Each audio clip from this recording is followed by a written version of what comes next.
But all I know is how to fall back into you. Oh, I wanna see ya. Now I'm ready to be hurt again. I'll end up in your lap while you pull me closer to your chest. I see it in your eyes that you are ready to be hurt again, like nothing ever crashed. This is the best it ever gets. I see it in your eyes that we will get hurt again.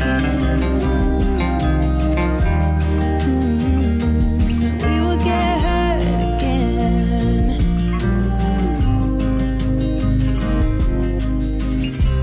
I say put us on hold. I'm just going to ask you what your message is for the World Economic Forum here today. And it's very nice to see you. Thank you very much indeed for joining us today. Thank you for being here, and thank you for So we are right now in Davos, where basically the people who are mostly fueling the destruction of the planet, the people who are at the very core of the climate crisis, the people who are investing in fossil fuels, etc., etc. And yet somehow these are the people that we seem to rely on solving our problems, where they have proven time and time again that they are not prioritizing that. They are prioritizing self-greed, corporate greed, and short-term economic profits above people and above planet. And we seem to be listening to them rather than the people who are actually affected by the climate crisis, the people who are living on the front lines, and that kind of tells us the situation, how absurd this is. But the people who we really should be listening to are not here. Instead, we are bombarded with messages from people who are basically the people who are causing this crisis. That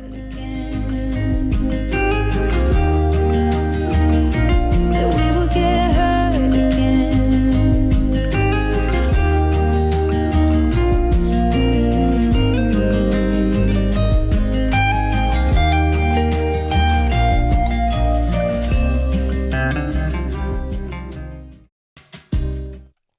Well, good evening, everyone, and welcome to Environmental Coffee House. It's really good to be back. Hi, Jen. Hi. I have to tell you all that I can't smile really big because Dottie, my wonderful little cat, scratched me not long before the show, right in my upper lip, and it's happened before. So I can't smile. Or laugh or anything. Hi, Jen. Hi. How are Good to see you. Good to see everybody. I'm doing great. I'm really happy to be back on the air, and we're diving deep into the Arctic and ice, and we're basically taking a deep look at the cryosphere and what is going on up there. So I'm sure you guys are going to love it. Yes, it's absolutely going to be great. So, hey, we've got Dead End Joker in there. Well, welcome. We've got T-Bone. We've got Patty and Jim and Jimmy Cunningdale and Kim. Thank you for moderating. And Paul Mobley. Jennifer Hynes is in the chat, or she was. Oh, she's here with me. Wait a minute. Oh, I'm in two places at once. Here with me. Okay. You're in two places at once. Truly is with us, and Val. Hi, Val. And Earl, and Chris Spavins, BB. It's great to be back. I guess you guys know that we had a YouTube strike, which was stupid. It was from a 2020 video that we did, a show that we did, and it was on the movie. What, not Bright Green Lies? You know, the Jeff Gibbs movie. Anyway. It was a link. Oh, yeah, the show thing of the humans. Yeah, Planet of the Humans. And those little bastards. It was because supposedly we put a link in to a website called Bright Green. Wrong Kind of Green, and the link is. It must be it only took my daughter like days to get through to me that the link was corrupted, and that's why YouTube did it. And I was so pissed off when it happened that I just deleted it and I didn't appeal. If I had appealed, I could have said, how could we even control the link? How would we know that the link had been, been perverted, corrupted, whatever? So I learned a lesson. Oh, well. It is what it is. Yeah. Yeah. C'est la But vie. hey, it's great to see everyone. And we're going to jump right in because we do have a big Right. show. I don't have an intermission. We are going to try to really keep ourselves to a time, and we're going to do what we can do. We're gonna, So we'll keep it short and concise, and it's so good to see everybody again. I'm gonna dive right in, Sandy, and Dive talk right about in. where we're going tonight so people know the spread. So the first thing up is from AccuWeather, and temperatures on Greenland haven't been this warm in at least 1,000 years, scientists report. God. Yeah. Oh, 1,000 Here you years. go. The whole bloody place is Ay, ay, ay. melting down, melting down. Yeah, it is. It is. Right. And now we've got one from, I don't know that I got that Alaska one. Did it come through? This Oh, yeah, it came through. It came through. Alaska. Yeah. Alaska has new lakes. Unfortunately, they're releasing a lot of methane. So that's a good one. Tell you what's going on up in Alaska with the methane situation. Then Yep. we're going over to Alaska and Arctic Climate Newsletter, Alaska Winter Climate Trends. So we're going to dive in, see what the heck is going on. And the Barents Observer, we're going back to our old favorite, the Barents Observer. Ice lies thick over Russian Arctic waters, but this winter might be record warm. Yeah. Yeah. Yuck, yuck, yuck, yuck. Yuck, yuck, yuck. And then we're going over to IPSOS. I don't know how It's to say a that. market research firm, and I think it's just Ipsos. Ipsos. Yep. Yipper. Extreme problems from extreme weather. And we're diving deep into the charts and people's perceptions. Yeah. And then we're going to go into kind of like our social studies portion. It's very beautiful. The icy patience of an Arctic photographer with beautiful, beautiful pictures of the Arctic and pictures that he sat, for like a day to kind of Absolutely. get a picture. So it's Absolutely. great. Yep. It's really great. And we're so happy to go to So be we've back got here. a show. We've got a show, and as long as I don't smile, we'll be good. Oh, I can't That's help it. right. That's right. That's right. All Don't right. smile. Wonderful. Don't look up. Don't look up. Don't All crack right. a smile. All right, Jen. Take off. All right, guys, we're diving into AccuWeather. Temperatures on Greenland haven't been this warm in at least 1,000 years, scientists report. Researchers drilled ice cores to analyze how climate crisis has impacted the island country over the years. The more they drilled, the further back they went in time. So here we go, guys. I want to shut that And out. it's our CNN. Yeah. So many There we go. names on it for CNN, but at least they have, we share a good climate desk. That's right. All right. As humans fiddle with the planet's thermostat, scientists are piecing together Greenland's history by drilling ice cores to analyze how the climate crisis has impacted the island country over the years. The further down they drilled, the further they went back in time, allowing them to separate which temperature fluctuations were natural and which were human caused. After years of research on the Greenland ice sheet, which CNN visited when the cores were drilled, scientists reported Wednesday in the journal Nature that temperatures there are the warmest in at least 1,000 years, the longest amount of time their ice cores could be analyzed to. And they found that between 2001 and 2011, it was on average 1.5 degrees Celsius warmer than it was during the 20th century. The report authors said that human-caused climate change played a significant role in the dramatic rise of temperatures in the critical Arctic region. where melting ice has a considerable global impact. Greenland is the largest contributor currently to sea level rise. And this is Maria Horhold, the lead author of the study and glaciologist at the Alfred Wegener Institute. If we keep going with the carbon emissions as we do right now, then by 2100, Greenland will have contributed up to 50 centimeters to sea level rise, and this will affect millions of people who live in coastal areas. And I'd just like to say, I believe 50 centimeters is super, super, super conservative and not realistic. Super conservative, huh? Yeah, it's going to be a lot more than that. Weather, because of the exponentiation factor. Weather stations along the edge of the Greenland ice sheet have detected that its coastal regions are warming, but scientists understand the effects of rising temperatures there had been limited due to the lack of long-term observations.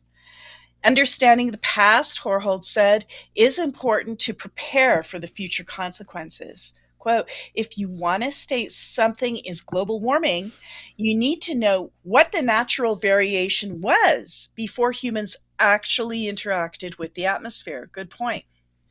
For that, you have to go into the past, to the pre-industrial era, when humans had not been emitting carbon dioxide into the atmosphere.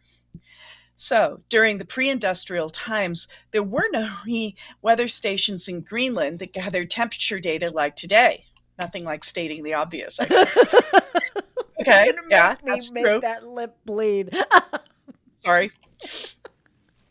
That's why scientists relied on paleoclimate data such as ice cores to study the region's warming patterns.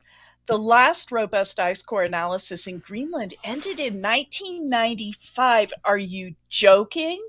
That's the last robust ice core analysis is 25 years old. These guys are dreaming. That's amazing. Dream on. Let's play And that Aerosmith. data didn't detect warming despite climate change already being apparent elsewhere because it ended in 1995, 25 years ago. They haven't done a big ice core study since. I just find that shocking, Sandy. I find it shock. I thought the polar. Oh wait, maybe they're not Greenland. Yeah, the polar Yeah, star not was no. ice cores in particular. Holy crap! Yeah. Well, to be continued on ice cores. Right. With this extension to 2011, we can show that, well, there actually is warming, she added. The warming trend has been there since 1800, but we had the strong natural variability that has been hiding this warming. Before humans began belching fossil fuel emissions into the atmosphere, temperatures near 32 degrees Fahrenheit in Greenland were unheard of. But recent research shows that the Arctic region has been warming 4 times faster than the rest of the planet. Significant warming in Greenland's ice sheet is nearing a tipping point, scientists say, which could trigger catastrophic melting. I think will trigger, Yeah, right? yeah, could It could. a little Applying a lot of heat conservative. might melt. Okay. Greenland holds enough ice that if all of it melted, it could lift global sea levels by roughly 24 feet, according Holy to crap. NASA. That's a Yeah. lot. It is. Mhm. According to the study, although the study only covered temperatures through 2011, Greenland has seen extreme events since then. In 2019, an unexpected hot spring and July heat wave caused almost the entire ice sheet surface to begin melting, shedding roughly 532 billion tons of ice into the sea, and that was just in 2019. Global sea level would rise by 1.5 millimeters as a result. And you add up all those millimeters, that's real sea level rise, you know? Mm. Here we go. In 2021, rain fell at the summit of Greenland, roughly 2 miles above sea level for the first time on record. The warm air then fueled an extreme rain event, dumping 7 billion tons of water on the ice sheet, enough to fill the reflecting pool at Washington, D.C.'s National Mall nearly 250,000 times. Whoa. And that was one rainfall event. Ooh. With these extreme events in Greenland happening more often, Horholt says the team will continue to monitor the changes. Every degree matters, Horholt said. At one point, we will go back to Greenland and we will keep on extending those records. So all is not well in Greenland and it is melting. That is the message. That is the message. A message there. we've been talking about for the whole time we've had this channel, actually. Yeah. It's I know. just that, I think more people are understanding it, but it doesn't make that much of a difference, does it? It really doesn't. Yeah. We're people that like to look it in the face as it all breaks down. We That's are. all Yeah. I think I we mean, are. I'm telling you, Jen, I can't stand politics anymore. I can't stand the United States political system. And that actually stresses me out more than looking at this, even though this is the collapse of the whole fucking deck of cards. I know, because they're so corrupt. They're so It's horrible. disgusting. But yet It's really here, disgusting. this is science. This is researchers that are out there doing these studies, going out for us to understand so we can, share this and try to help people. And Jen, why don't you take this one also, because this Yeah. is methane. This is Going Jennifer's into methane, baby. methane. Methane, baby. Wow. Wow. All right, guys, we're diving into Alaska and methane. Alaska has new lakes. Unfortunately, they're releasing a lot of methane. A NASA scientist is finding newly formed lakes in Alaska that are belching greenhouse gases at a high rate. The main one is methane, a gas people use in their natural gas fueled grills. She's tracking these emissions in one of the Earth's most remote regions, the Arctic. It has millions of lakes, many of them hundreds or thousands of years old. But only the youngest of them are releasing high amounts of methane. That's due to the effects of climate change on these delicate environments. Katie Walter Anthony is an ecologist at the University of Alaska Fairbanks, working with NASA to study this region. She points out that the appearance of the younger, methane belching lakes is a harbinger of things to come. Quote, so that's a concern for the future. Yeah. When we think about permafrost carbon feedback, are areas that are newly thawed, okay?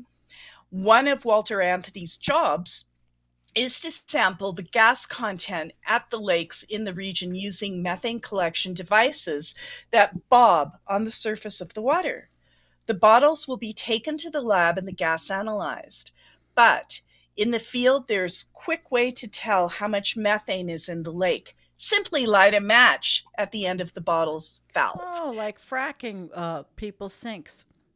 Simply light that match when you live near a fracking well. Yep. There you go.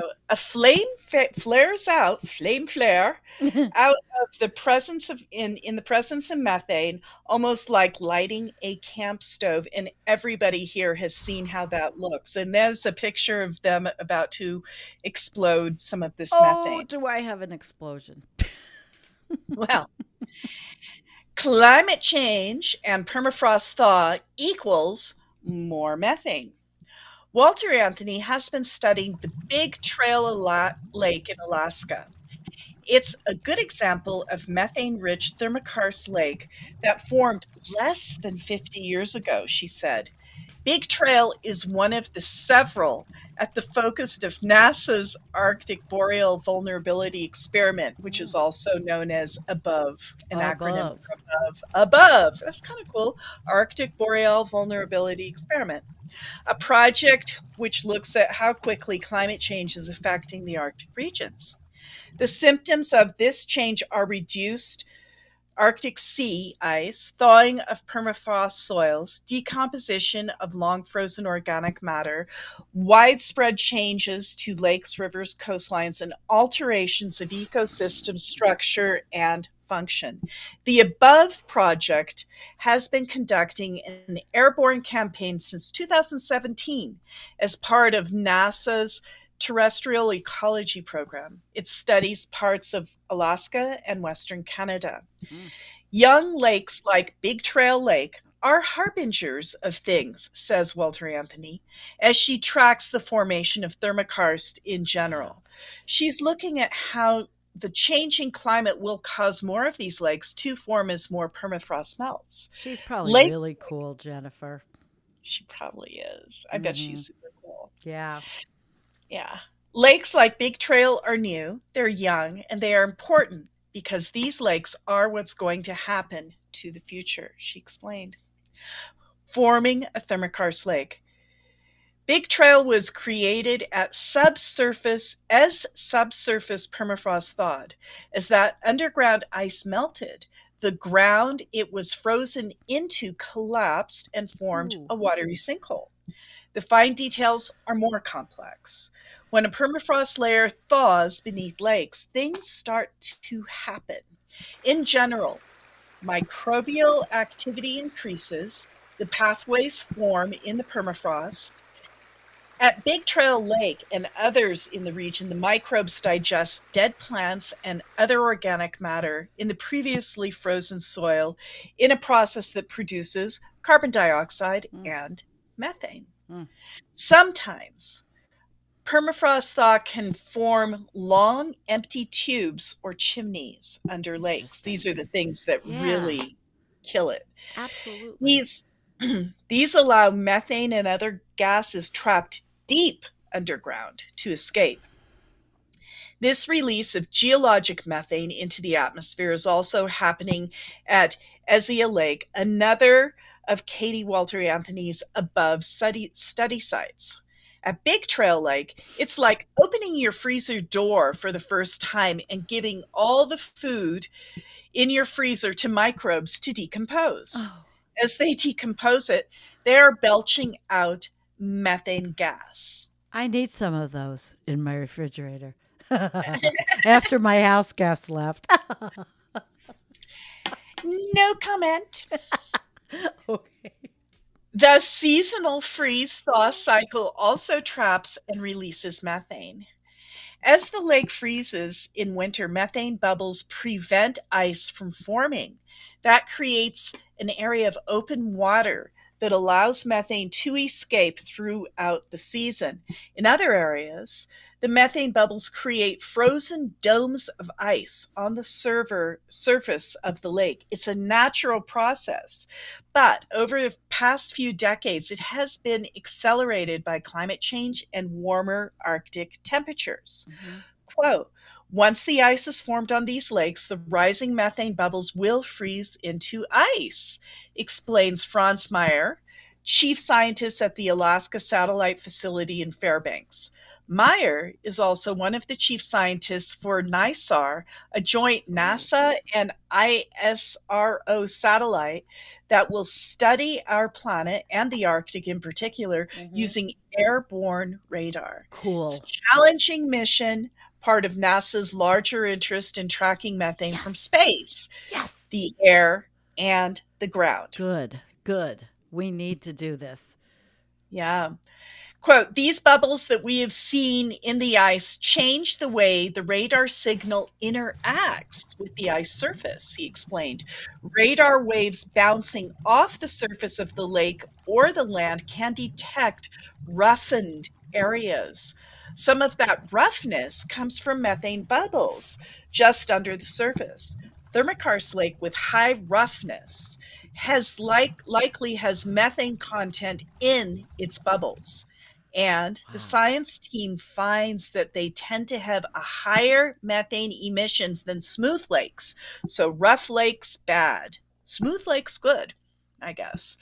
Combining the airborne radar data with measurements collected in the field allows scientists to estimate how much methane lakes are emitting from across the large region.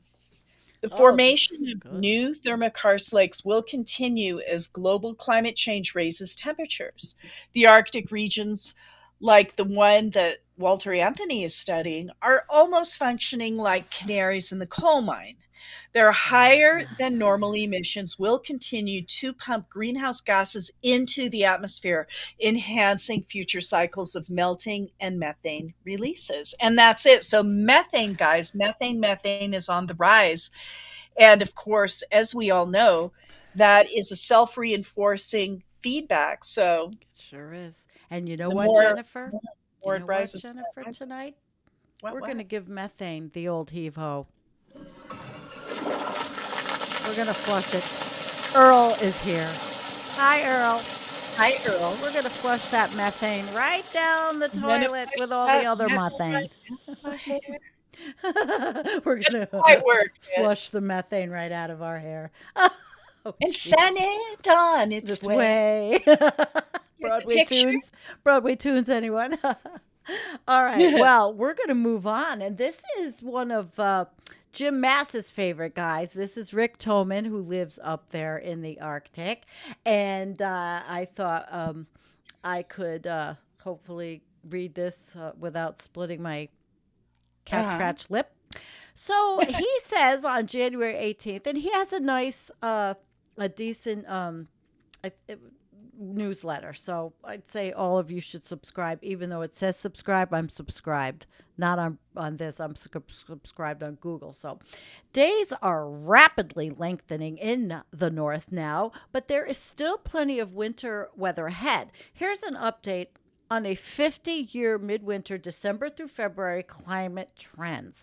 As usual, there's nothing magical about 50 years for a climate trend analysis. It's long enough to remove short-term impacts of El Nino, La Nina cycles, but short enough to be within an individual's personal memory. That's true. So temperature. And the temperature over the past half century, they are trending up everywhere in Alaska and Northwest Canada. And we'll look at that figure in a second. Figure the 1B for changes, or in C, F or Yeah. C, whatever. Overall, the largest changes across the north, from inland North Slope eastward to the northern Yukon Territory, then to east of Inuvik Northwest Territories. The other feature that stands out is the large warming along much of the mountainous southeast Alaska British Columbia border. The effect of declining sea ice is not as prominent in the temperature change pattern in midwinter as in autumn, but it is responsible for large increases through the Bering Strait and the Gulf of Anadyr. So we will look at this and make it a bit bigger. We can check this out. Yeah, I'd like to kind of, because I did dig into Yes. these graphs, Dig if you in, don't honey. mind. Dig Dig in. in. Dig Dig in. in, Jennifer, dig baby. in. I don't think Baby. anybody would ask you not to. All right. So the reason I'm gonna explain it is because these are super hard to see. But do you see that big red dot, like right in the center? That is like a point of extreme heat. And since these degrees are anomalies, right? This is change of average temperature, right? So anything that is deep red is heating really, really fast. So what we can see is that at the very top of Alaska there, where you can see that big red dot right in the center, that is heating fast. And then down in Ketchikan, where you see on the coast there, that's down on the lower right, there's another big deep rut. So just to kind of point out where it's warming on the north coast, it's warming on that place in Ketchikan, which is kind of in the place where the blob was, like down, Kodiak and that under part of Alaska that kind of is swooped like that. Remember the hot blob, Sandy, from The a couple hot of years blob? ago? The hot Yes. blob. The We hot blob talked kind of about the hot centered blob. around. We did, We and I sure bet the did. hot blob will be back. You know why? because El Nino's Why? coming back. Because I El Nino's know. coming back. Paul Beckwith Yeah. actually did. He talked about that today in his newest Did video. he? Yes, I didn't and even know that. yeah, How and about he that? was doing it on the warming of the oceans, which I plan on bringing Jim Massa back to then go further. So Right. than Paul did. Right. So it'll be good. Paul was going over a Right. study, and of course we love Paul Beckwith. Yes, Of course, we love Paul Beckwith. yes we do. Now, this next one down, it is actually the exact same anomaly map, but it's in centigrade, Oh, and it's not as extreme in centigrade because the sorry. degrees in centigrade are much bigger. So that's. Do you see where I am at, Yeah, Sandy? Let me see where you're at. I need Where are you at? I need So just to go down a little bit. yeah, I need to get back on it, and it wasn't. So okay, here Okay. we go. All right, Yeah. let's open All this right. one up.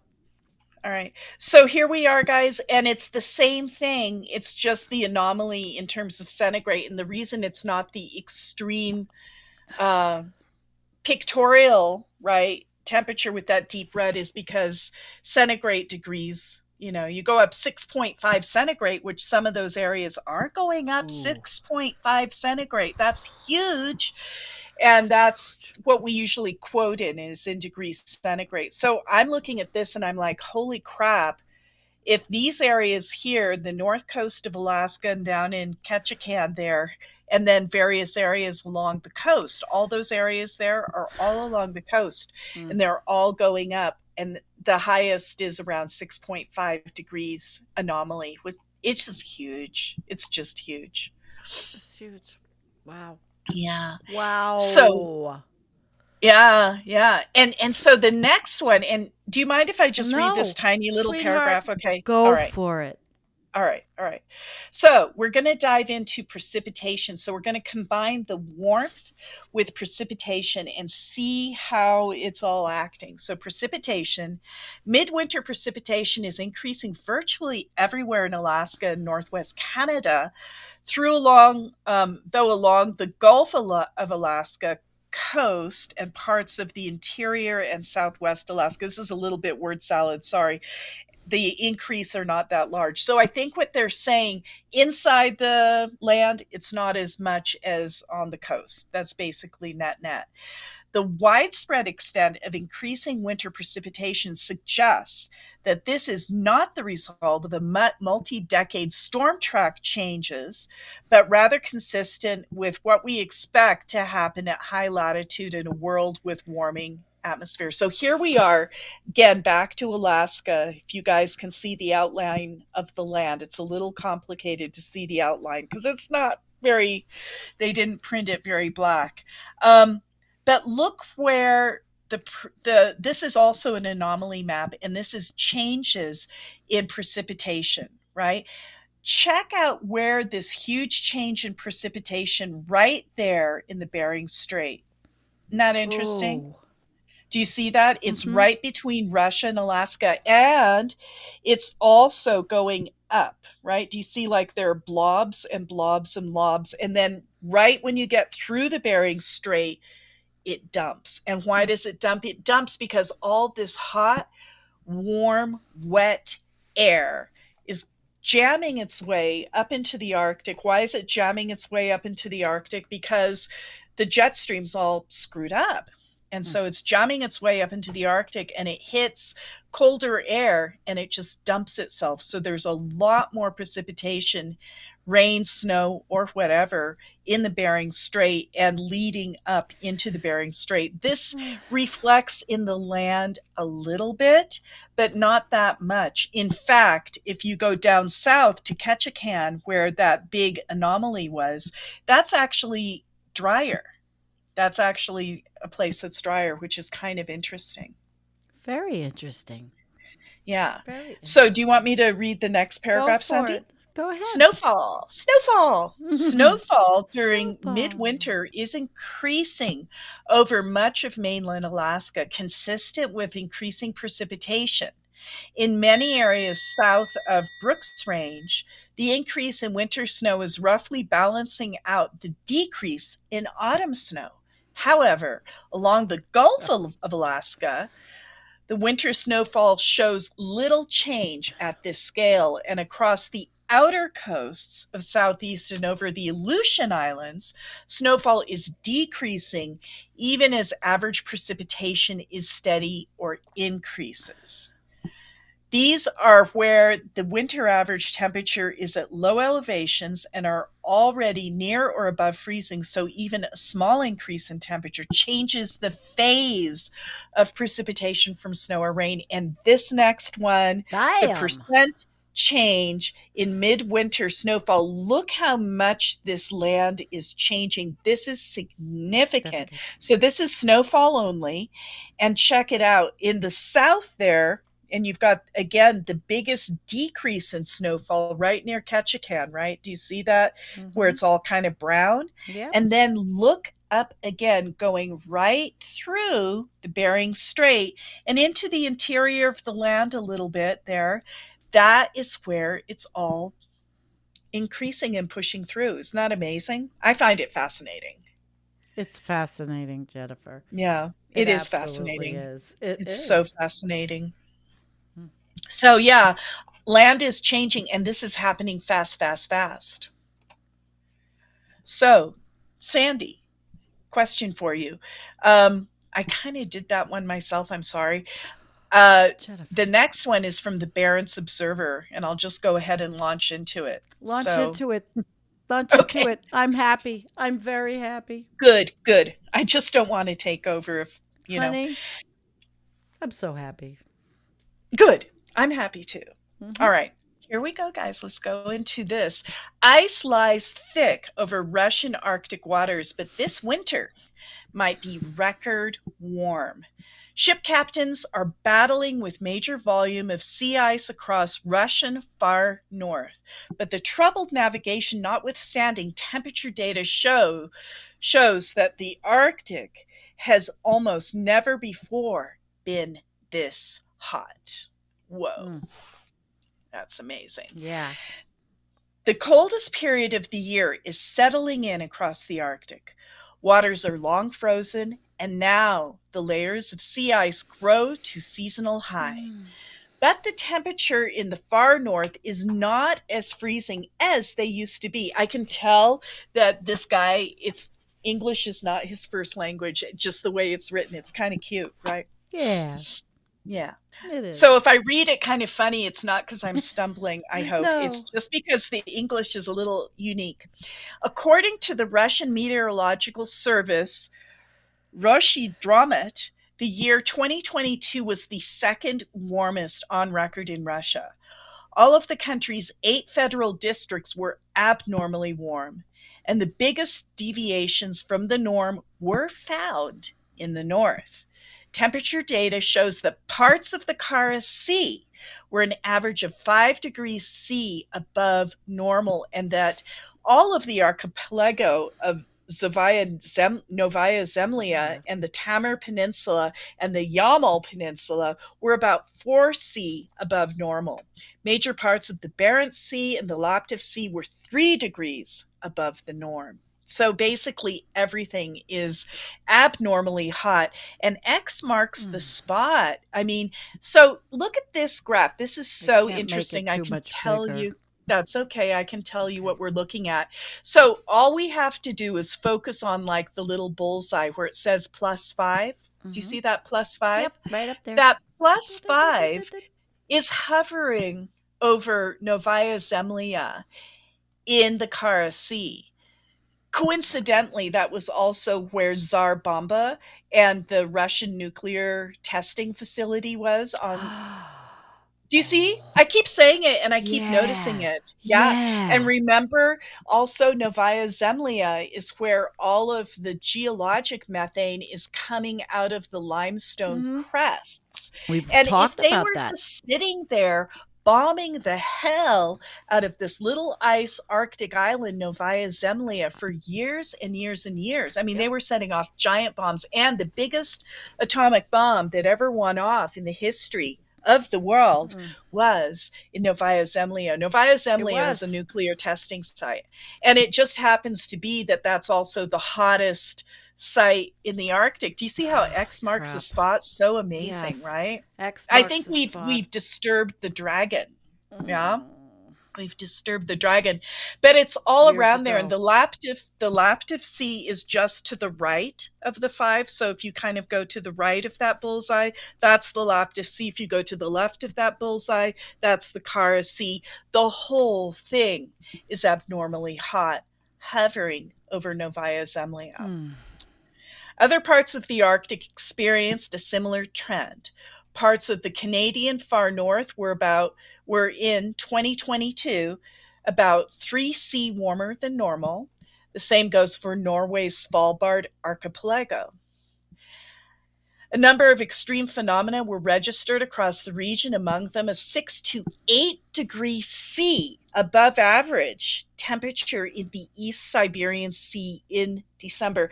And I'd like to point out that the East Siberian Sea is rich, rich, rich in methane deposits. And if methane's starting, if the ice is not forming good and it's getting hotter up there, the methane is going to be melting, and that's going to add more heating, and on and on and on and on. So now they're saying that the East Siberian Sea is up to 8 degrees above average temperature in December. Isn't that crazy? That's Right? But it's happening Right? everywhere. Yeah, It's it's happening. crazy. It's happening. It's crazy. It can The happen high here.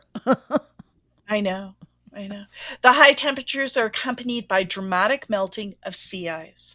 According to the U.S. National Snow and Ice Data Center, the average Arctic sea ice extent for December 2022 was 11.92 million square kilometers, which is the seventh lowest in the satellite record for the month. And I'd like to point out that this is after 3 years of La Nina, which is a cooling trend.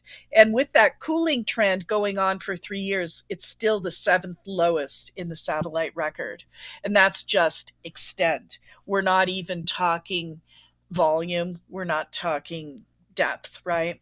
That's just the 2D. Maps from the Norwegian Meteorological Institute show that the waters north of Svalbard in mid-February 2023 were still ice-free. How can they say that? It's not February yet. I'm confused. All right. That's Wait, weird. let's go back.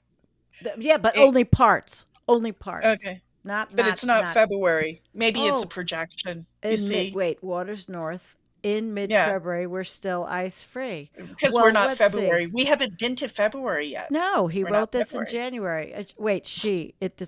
Atley. It might have been. It's all okay. right. Maybe It's all it right. wasn't supposed to be published right away. I don't know. Judging from the data, the ships operating in the area will encounter sea ice only at about 82 degrees north. However, far from all Arctic waters have thin ice and smooth conditions for sailing. That's a little rough on the English, but you get the idea. Yes. The eastern part of the Russian Arctic have accumulated major volumes of multi-year-old ice that is unbreakable without assistance from powerful icebreakers. And we all know how much the Russians are breaking it all up with their fleet of icebreakers in the Arctic, right? And the nuclear icebreaker that's up there now, or submarine, actually, the submarine. Mm-hmm. Data from the Russian Arctic and Antarctic Research Institute show that a belt of multi-year ice covers a major part of the Laptev Sea, as well as the East Siberian Sea. The difficult sea ice conditions are significantly troubling shipping through the region, and almost no vessels have made it across the waters since October. Okay. Oh, this is interesting. Look how this is an animation, Sandy. Isn't this an animation? No, it's not. My imagination. I was wishing it was. Just my imagination. Run away with me. Yeah, but unfortunately, our imaginations don't have to run away. This is in real time. It's real. Yeah. The only exceptions are a few LNG liquid natural gas, right? Carriers that have sailed from Sabetta and Yamal Peninsula to ports in China. China is very involved with the Arctic shipping of liquid natural gas. However, also these powerful icebreaker tankers have needed assistance from nuclear icebreakers. The Boris Vilitsky in January, I guess that's the name of his ship. That's an icebreaker. Boris Vilkitsky in January. Vilkitsky. Boris Vilkitsky. Vilkitsky. Yes, Boris Vilkitsky. Vilkitsky. All right. Yes. All right, then. Give me some vodka now. I In wish. January, crossed the route from Tianjin, China to Sabetta and was escorted by the icebreaker Arctica through the Laptev Sea and into the Kara Sea. So the Chinese are getting their liquid natural gas from the Kara Sea and then going through the Arctic back to China. It's saving them a lot of time. On the 19th of January, the two ships were sailing together north of the Taimyr Peninsula. Mm-hmm. The thick sea ice creates troubles for Russia and its ambitious plans for year-round shipments on the Northern Sea route. Even with escort from nuclear-powered icebreakers, there are serious risks related with shipping through the region. Russia is significantly boosting its icebreaking capabilities. We know about that. We've talked about that. They're really building a lot of these monster icebreakers. But even with its projected fleet of 7 LK-60 vessels, shipping through the Laptev Sea and the East Siberian Sea will pose challenges that ultimately might be considered too big by the shipping companies. Anyway, so that's that. So you can see that things are moving full steam ahead. And I'm going back to this little, it kind of does look like an animation. This map, the one that has with the big red in the middle of it. Mm-hmm. And that thing, I guess, it's kind of hard to see. Oh, it's in Russian. That's why I can't see it. And I can't make it bigger. I can't make it bigger, and I can't read it. But it's a pretty cool. It's a pretty cool map. I think it's a thickness chart or something like that. Okay. It's kind of hard to tell because it's in Russian. Well, everything will be in the show notes for you guys that want to go back and look. Yeah, absolutely. Mm-hmm. Okay. Yeah. So here we are, Sandy. Here we are. Okay. Well, then we're going to change gears, guys, a little bit. And because I wanted to look at this, I thought it was interesting as we veer away a little bit from the Arctic, which we've, done a pretty good job covering the bases tonight to educate you in understanding what the heck is going on there.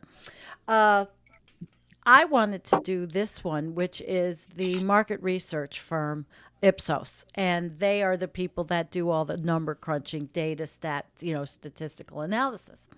So we go from the Arctic, and we're going to go to Americans. We're going to go to Americans, and the mindset thereof. Absolutely, the mindset thereof.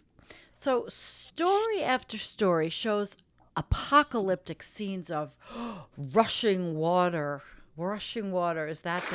The rushing water while subsuming cars, sweeping away homes, and dispelling normal life for many in California while we were gone. Meanwhile, intense storms are hitting the southeast. This comes off a holiday travel season where record lows and winter storms halted travel for many. It's hard to ignore the wide-reaching and interlocking nature of these stories. Extreme heat and drought has made these conditions ripe for landslides and downed trees, thus compounding the effects of the enormous amount of rain hitting the West Coast. One disaster fuels another. A vicious cycle. And I'm going to tell you, these kinds of statistical analysis corporations probably help the insurance industry, by the way. So it's extreme weather. The impacts most people at some point But as our polling shows, as extreme weather touches America, understanding whether these changes are an act of God. Oh boy, an act of God. Or something people may have exacerbated. It divides the public. It definitely does.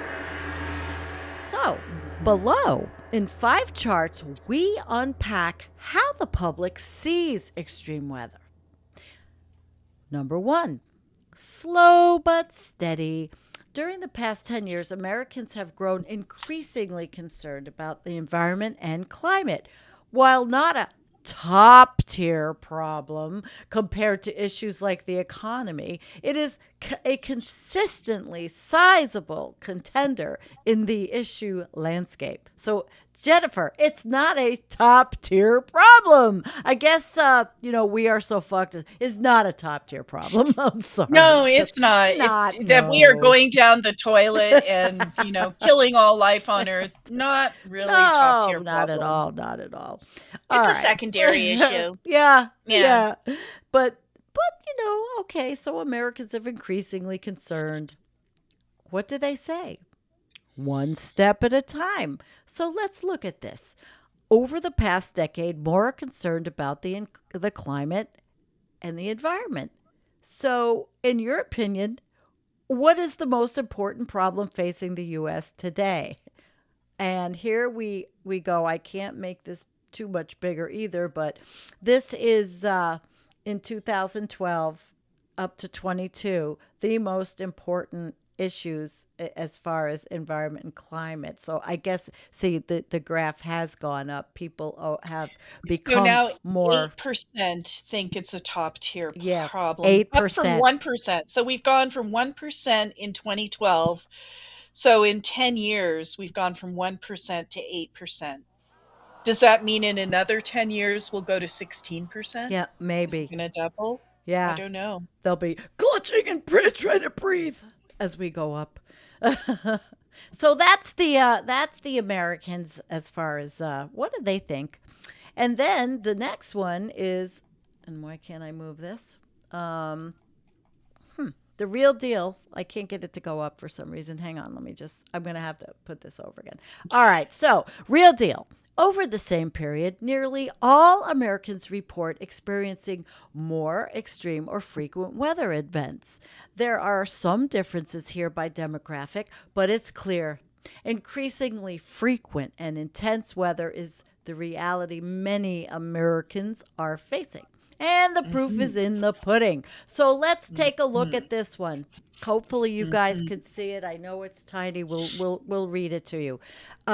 Most Americans have experienced in 10 years. So present who feel in the yellow that the extreme weather events have become more intense or more frequent where they live compared to 10 years ago. So, and I'm really sorry that this is hard to see. I don't know why. I can read the different ones, so you Yeah. can see. So the top one is Yeah. unusual weather for the season. So 61 and 65% or 66% people think it's more intense and more frequent. So people are noticing that the weather is unusual for the Right. season. So 66%. So 2/3 of Americans see, oh yeah, the weather's wrong. It's not what it should be.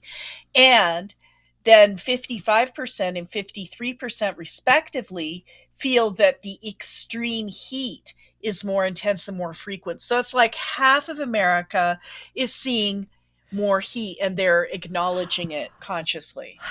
Then they say poor air quality and air pollution, and that is basically 48% and 47%. So little less than half people. Then wildfires, about 50% of the people think that, wildfires are more intense, and 46% of the people think that the wildfires are more frequent. You bet they are. Then it goes down to droughts, thunderstorms, extreme cold, flooding, tornadoes, hurricanes or tropical storms. I'm surprised that only It's so far down. only a third of the people think that the hurricanes and tropical storms are more intense and more frequent. I wonder Yeah. if they're paying attention. They're paying attention, or they're just living in Florida and they're listening to their governor. Ugh. Because, well, think Yeah. about it. I mean, that's where a lot of it, the red states are where a lot of these hit. Yeah. So And they're, then blizzards only 20%, 25%. So a quarter people think the blizzards are more intense. But then look what just happened in Buffalo. yeah, did Buffalo they just got even ask 7 us? feet of snow or something. I Yeah. mean, Did they even really? ask It's us like, here? are you kidding? And I guess because people don't think that blizzards are part of climate change. They think that blizzards are snow and snow is cold, so it can't be climate change. So what do you people know? Ha ha. It's kind of like that, right? Yeah. Ha ha. Ha ha. Yeah, Yeah. that But kind of it's snide attitude thing. well, they're silly. They're silly. I know, they're ridiculous. All All right, right. so let's take a look at the next one, right? Do you see the other ones over there? So this actually gets into another area. This is the percent who feel extreme weather events have become more intense or frequent where they live, cut by demographics. So across the board, extreme weather events, all Americans, 86%. That's actually pretty big. And whether you make more than 50K or under 50K, the percentage is exactly the same. So it doesn't matter how much money you make. Okay. Well, what does it matter? So then look at this. 92% of the Democrats think that the weather is getting more extreme, and 79% of the Republicans, so almost 80%. So they're seeing something. They're seeing something. They're seeing something. And then whether it's white or non-white, it's Pretty the same. much the So same. so really the only thing we're seeing is that the Republicans are sticking out of this like a sore thumb, right? A sore thumb. Yeah. Sore Yeah. everything. Sore everything. Yeah. Very good. Do you want me to continue Um, or not? sure, why not? Yeah. I'm All having right, so- fun Good. not splitting my lip. Good. Deadly weather. Many of these weather events can be deadly. Since the 1980s, thousands of people have died from the costliest extreme weather that has hit the U.S. drought and severe storms. The two driving forces behind the destruction in California recently are among the most deadly. The impact is real. So this is interesting. Cyclones, severe storms are some of the deadliest weather events. So if you think about what causes the most death from extreme weather, far and away, tropical cyclone the most, with nearly 7,000 people, and this was in between 1980 and 2022, so that's a 42 year range. So in 42 years, almost 7,000 people died from tropical cyclones. Droughts, about little less than half of that, 4,200, and then on down further, right? Wow. So drought. yeah, A lot of people but died it's from really droughts. drought. Yeah. That's yeah. sad. Wow. Higher cost. Even when adjusting for inflation, extreme weather is getting more expensive. Each decade, the cost per year for these disasters grows to staggering heights. The trend is definitely going in the wrong direction. Will it continue? Probably. I think probably should be you betcha baby, right? You betcha, You betcha baby. You betcha baby. bet ya, baby. You betcha baby. So billion-dollar weather events are growing costlier over time. So take a look. In the 1980s, there was about 20 billion, right? Yep. In the 1990s, up. And last year, 2022, just 1 year, 165 billion. So whoever is not really seeing this, look at this bar chart. This bar chart tells it. The last 3 years, the last 5 years, this is an example of exponential. And why? Because the time range, look, first we're talking about 10 years, the 80s, the 90s, the 2000s, the 2010s, right? Then we cut it down to 5 years, and still in 5 years, you're more than in the 10 years, right?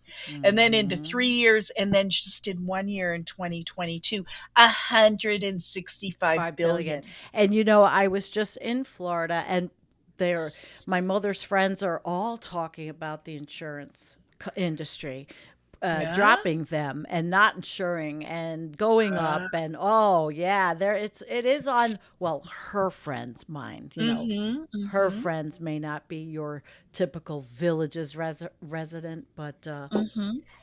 Mm-hmm. they know. They know. Yeah. All right. Let's move forward. A way forward. This is the fifth point. Americans are divided on how to address climate change and its ripple effects, extreme weather being one. A majority of Americans want to be proactive, but many want to wait and see.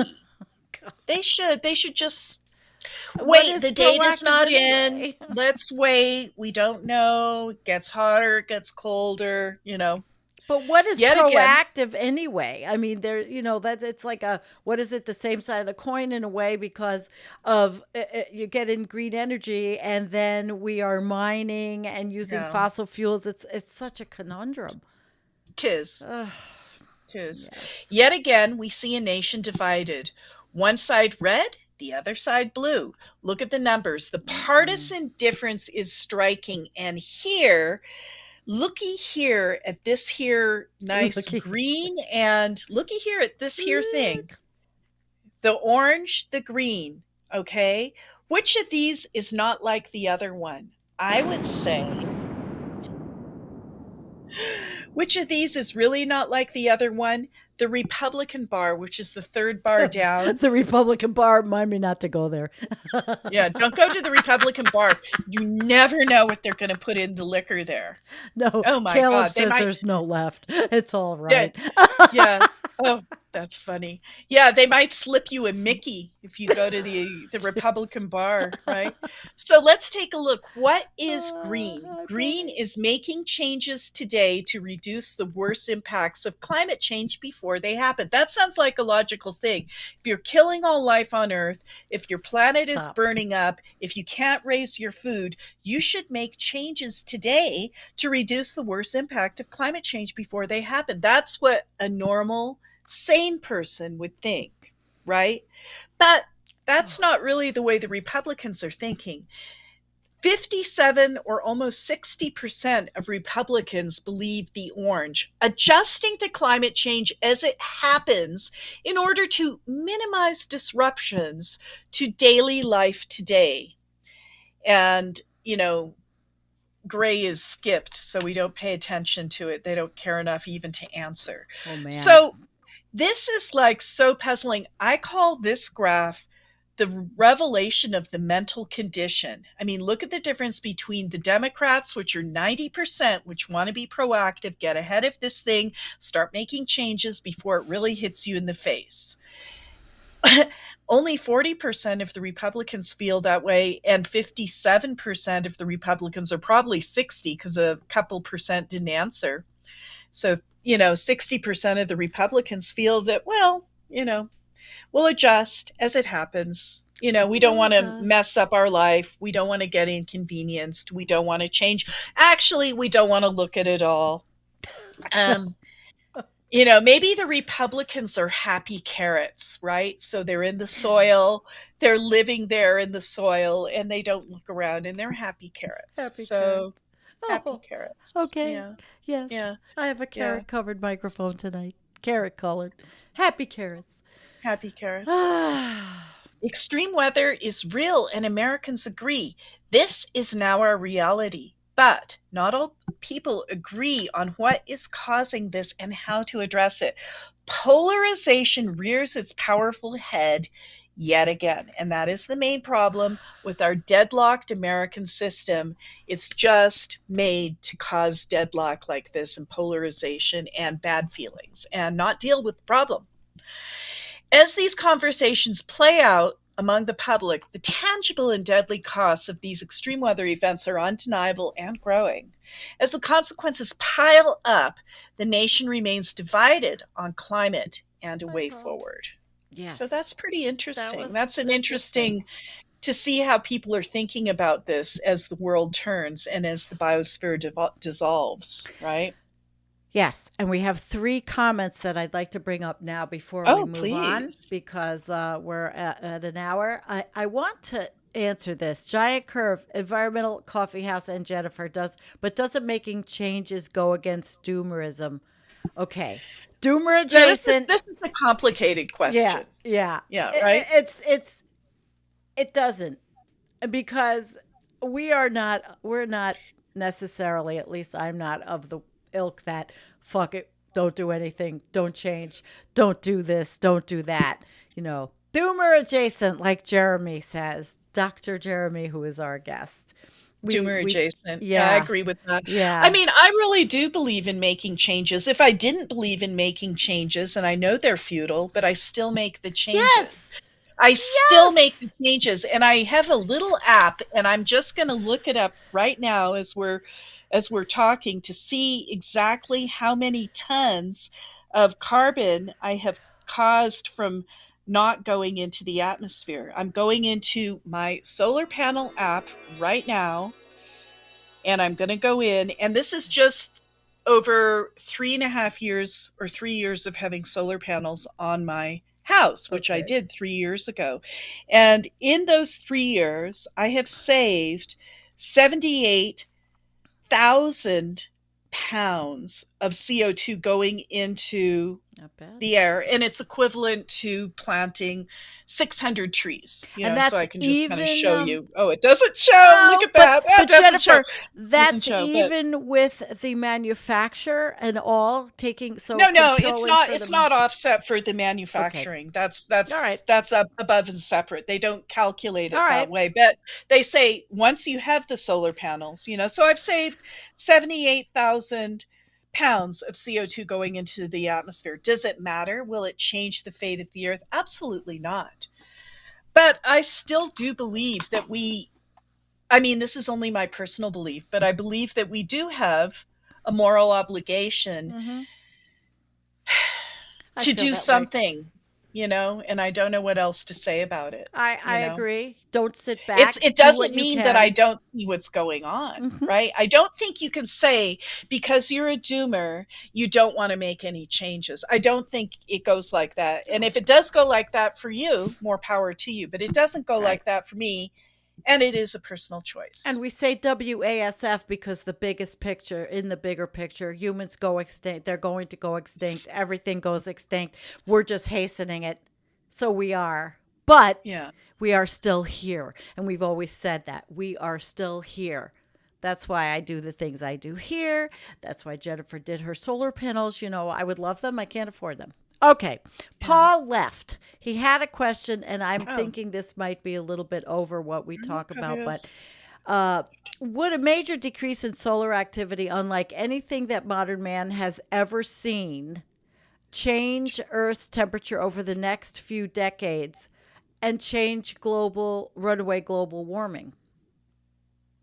So Paul's going to be my guest, by the way. Paul's going to be Okay. coming on. You He's going ask to be him my that guest. because Yeah, clearly he's thought about this a lot. we're So go going to ahead and have ask him on, Paul. and yes, we are definitely going to have him on. So, Paul, I know he had to leave. He said his battery, and he had another one with what happens when the sun releases a massive flare or small nova,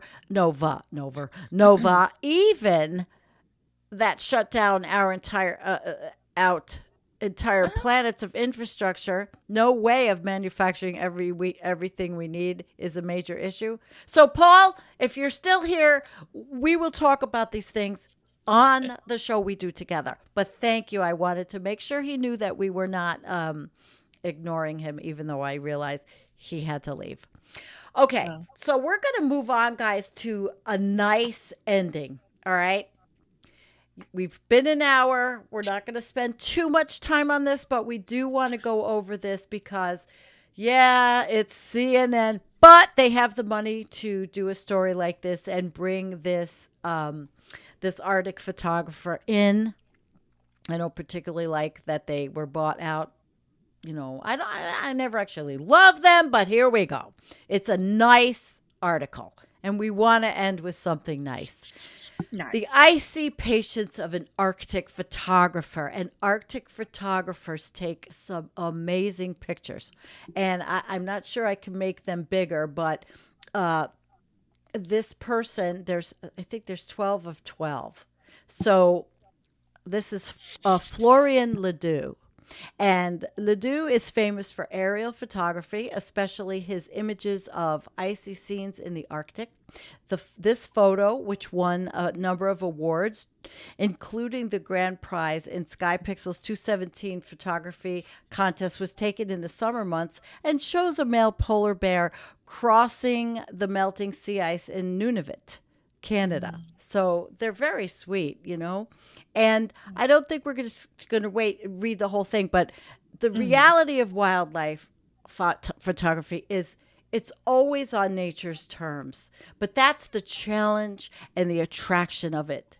Every shot we get in the Arctic is a battle. He says we push our limits and we are alive. We feel alive by doing it. And look at these. If they're big enough, I wish I could make it bigger to see all these. Look at those. They're just beautiful, aren't they? Look at this. Pershing, he's filmed scenes for BBC's Nature's documentary Frozen Planet and Disney film Polar Bear. And for the latter, which tells the story of polar bear parenthood in an increasingly challenging environment, he spent weeks following a mama bear and 2 cubs, and I saw that. I saw it. And look at these beautiful babies. You know, I love to look at my black cat, Jennifer. I love to look at Buddy. And I say, Buddy, he's my black polar bear, because I swear Buddy has a polar bear face. And he's not the one that scratched my lip. And then this, pushing the limits. Look at this one. And he says, you get to know each bear's character, you know, when they follow them. It's just amazing. Once one bear would go for a swim while the other would run in between the holes trying to guess where it would surface. Think about that. Think about that kind of, it's not just instinct. The polar bear's going under the water and the other one's running after him to see in the holes where he's going to surface. Animals are fucking amazing. And so look at this from on top. And then there is the polar photographer. This is Ledoux. And he uses drones. I would love a drone. Oh my God, I think they're amazing. And you can just get the most amazing shots. Look at that. They're just sitting in the sea ice in their snowmobiles. It's beautiful. Yeah, it is. And they drag around their stuff and they look at laying in there. He's just laying down. They're sitting out for hours to capture one specific shot. So they might take a short nap on a snowmobile. And he says, when you wake up, you feel terrible, colder, your body slows down a bit. But they're doing this to make us be able to see what we never may be able to visit ever, what may be going away. Wow, look at that one. Yeah. It's gorgeous. That's amazing. This was Wow. 5 It's like the years. doorway to the Arctic. And I've Look at seen that. this one. It's hard to imagine a life without ice. And that's eventually going to happen. It is the ideal photographic subject, allowing for unlimited creativity with its endless number of patterns and forms. It's an open air museum that is constantly changing day after day. That is magnificent. Magnificent. That's amazing. And just look at this. They're just beautiful.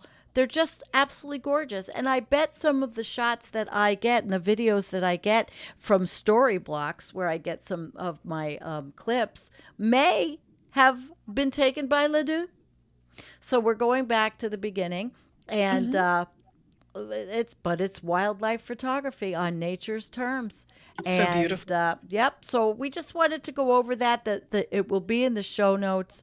And it was just there. Look, frozen face.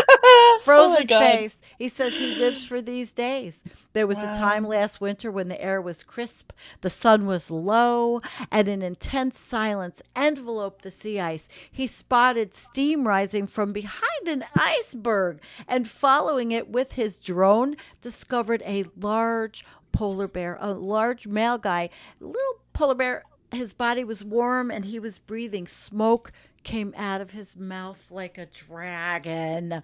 Just imagine. And they are in their starring roles. So after finding a bear, the crew positions itself and waits. And this is a bear, obviously, that had something to eat, you know. And so they're getting everything. These guys, Oh wow, yeah. these Look at photographers that. are getting everything. And Wow. like they said, you recognize look at these guys. Absolutely gorgeous. Absolutely. He Hmm. says the melting ice and the Arctic is heating up nearly 4 times faster. He got the memo. He got the memo, Jennifer. 4 times faster than the rest of the planet, causing the ice to melt and threatening the whole ecosystem that depends on it. So, even in the few years that Ledoux has explored the Arctic, he has witnessed these changes. It has rained for days in the winter months, and the terrain they work in is diminishing as sea ice becomes less stable. Look at that. So this was Hmm. the Ostophonic ice cap melting during the summer of 2020, and soon after the Svalbard archipelago recorded its highest temperature since records began. That's significant. Yep. So That's it's, really yes, significant. very. And it is important to document, he says, comparing his role to that of a war photographer, albeit at a slower pace and less imminently dangerous. But there's an urgency, and he feels the duty to record what's happening. Would I fly the drone just for flying the drone? No.